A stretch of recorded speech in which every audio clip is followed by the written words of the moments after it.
Seguindo com o orçamento da casa, eu vou calcular agora a quantidade de alvenaria, quantidade de reboco, pintura interna, pintura externa e azulejos de parede, né? Quer dizer, a cerâmica ali dos banheiros, lavanderia e da cozinha. Então, analisando a planta baixa da casa, as paredes externas estão aqui. Então, aqui eu vou querer fazer a separação de pintura externa para pintura interna. Por quê? Porque o quantitativo de pintura interna eu posso saber quanto que eu vou usar ali de massa corrida, de pintura da pintura propriamente dito, enquanto que a parte externa eu posso calcular a quantidade de seladora, alguma textura, se for o caso. Então é interessante separar. Questão de chapisco, emboço, eu posso misturar interno e externo, não tem problema nenhum. Mas a pintura eu tenho que separar. Bem como aqui os azulejos da lavanderia dos banheiros, porque onde tem azulejos não vai pintura, né? Então eu tenho que saber exatamente onde vai cada coisa. Então o que eu vou fazer? Eu estou aqui com as vigas baldrames, né? As vigas que começam a menos 40 do térreo e terminam no zero do térreo, ou seja, elas têm uma altura de 40 centímetros. E agora eu vou criar paredes por cima dessas vigas baldrames, né? Por exemplo, ó, aqui tem uma viga baldrame, só que é o que está contornando aqui a varanda. Então, nesse caso aqui não vai parede, eu tenho que tomar esse cuidado. Como a gente orça pintura, azulejos, né, em metro quadrado, quando eu for configurar esses elementos, eu não preciso me preocupar tanto com a espessura, tá? Então, o que eu vou querer vai ser lá na planilha orçamentária obter aqui a área, né? Diferente do concreto que interessa o volume, mas a forma que é orçada a pintura, por exemplo, é em área. Então aqui eu vou inicialmente pegar uma parede de 15 centímetros, essa aqui vai ser minha parede base. Então o que eu vou fazer? Eu vou utilizar essa parede como base, eu vou manter ela ali, eu vou vir sempre aqui em editar tipo duplicar. Então, primeira coisa, eu vou fazer aqui uma parede, por exemplo, do quarto aqui, ó, que de um lado vai ser pintura interna e do outro lado vai ser pintura externa. Então, tem que fazer essa separação. Eu vou dar um nome aqui de forma que eu consiga identificar. Então, eu vou colocar aqui como interno, colocar como pintura, PIN ali, vou abreviar. E o externo eu vou colocar como pintura também. Eu vou deixar dessa forma aqui.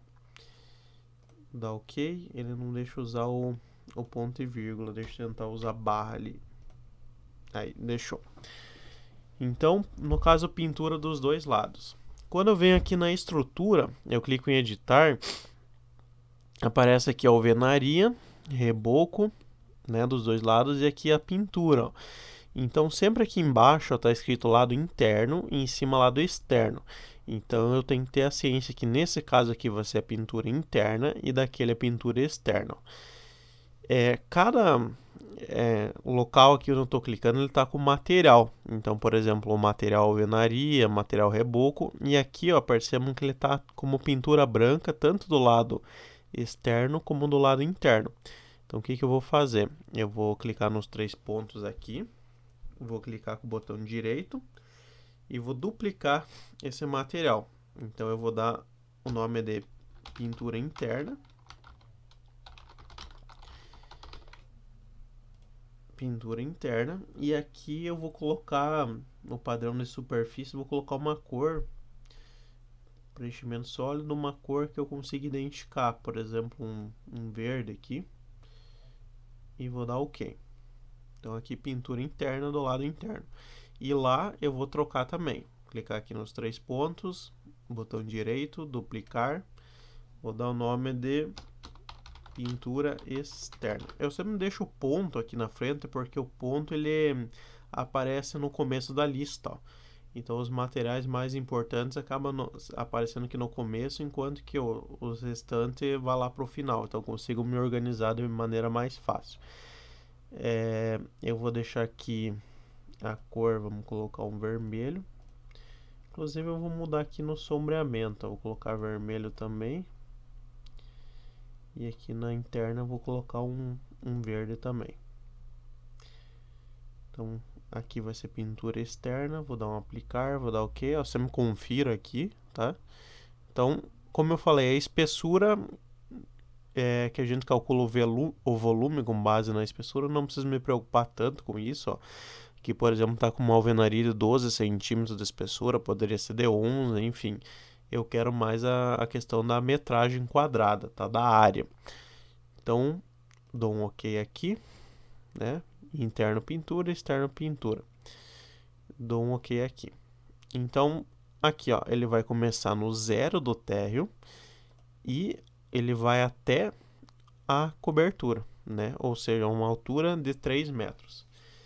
Então você tem que estar conferindo aqui no projeto arquitetônico, ó. Eu vou desenhar, por exemplo, posso desenhar essa parede até aqui, ó, começando aqui e terminando lá. Por quê? Porque esse banheiro já vai ser diferente, ó. Ele já vai ter, em vez de pintura interna, vai ser azulejo, né? Vai ser cerâmica. Então vou fazer isso aqui daqui até lá. Antes disso, ó, quando a gente pega aqui uma parede, aparece aqui no Revit, ó, linha de localização. Então, se eu vou desenhar com base no acabamento externo ou com base no acabamento interno. Então, se eu deixar aqui externo, ó, eu tenho que clicar na parte externa, tá? Se eu deixar lá como interno, eu tenho que clicar na parte interna. Então, eu prefiro deixar como externo e clicar sempre por fora. Eu me organizo melhor assim, mas vai da preferência de cada um, ó.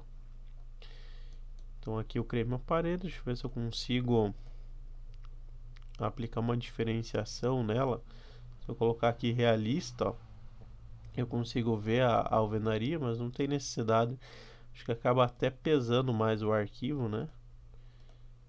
Ó, cores consistentes, acho que aqui fica legal, porque eu consigo ver o vermelho, achei como cores consistentes, tá? Eu sei que o vermelho é externo e o verdinho aqui é o interno, ó. Aqui ele ainda ficou com uma falha, então poderia trazer isso aqui até aqui, ó.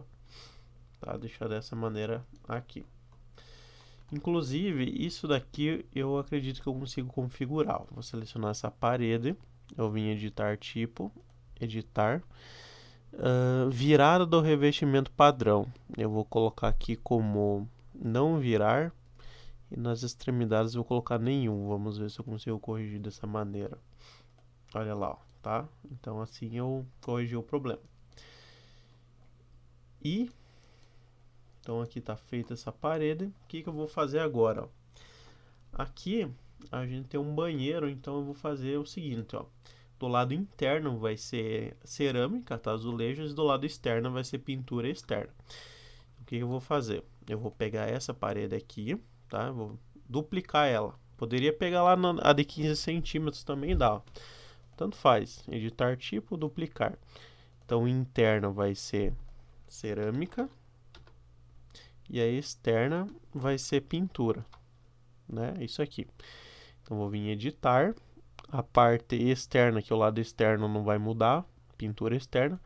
E o lado interno, vamos colocar aqui cerâmica, né? Vamos achar aqui uma cerâmica. Cerâmica, por exemplo, de 25 por 25, tá? O material ele não vai influenciar tanto, vai aparecer lá para mim o material.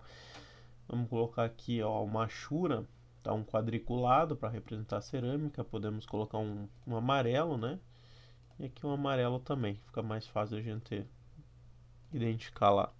Ok, ok. Então o que eu vou fazer? Eu vou pegar ali a parede, pedindo para salvar o projeto, que vou cancelar. A parede que eu criei, ó, interna cerâmica, externa pintura. Então eu vou vir aqui, sempre, ó, linha de localização, fase de acabamento externo, quer dizer que eu vou desenhar pelo lado externo, né? Então é isso aqui.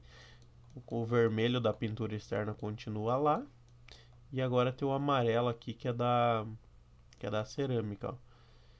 Deixa eu ver aqui, ele passou para tudo. Na verdade, essa parede aqui ele alterou, ó. Então eu vou corrigir aqui, ó. Vou trocar para interna pintura e externa pintura também. Quando deu duplicar lá, ele acabou alterando, tá? Vamos voltar a ser o que era. E agora eu vou criar a parede de novo, ó. Interno cerâmica e externo pintura. Vai daqui até aqui. Então, lá fora tudo vermelho e aqui tem essa diferenciação, tá? Daqui eu posso fazer os arremates depois, né? Fazer certinho. Mas na verdade essas áreas aqui não vai dar uma grande quantidade de área, né? Então não preciso me preocupar com tantos questão de detalhes assim. É mais a questão de eu estar fazendo corretamente aqui, né? Outra coisa, para eu verificar aqui a diferenciação por camadas, é interessante não é obrigatório, né?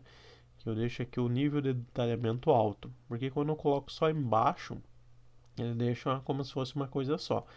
Tem que estar nível de detalhamento alto, tá?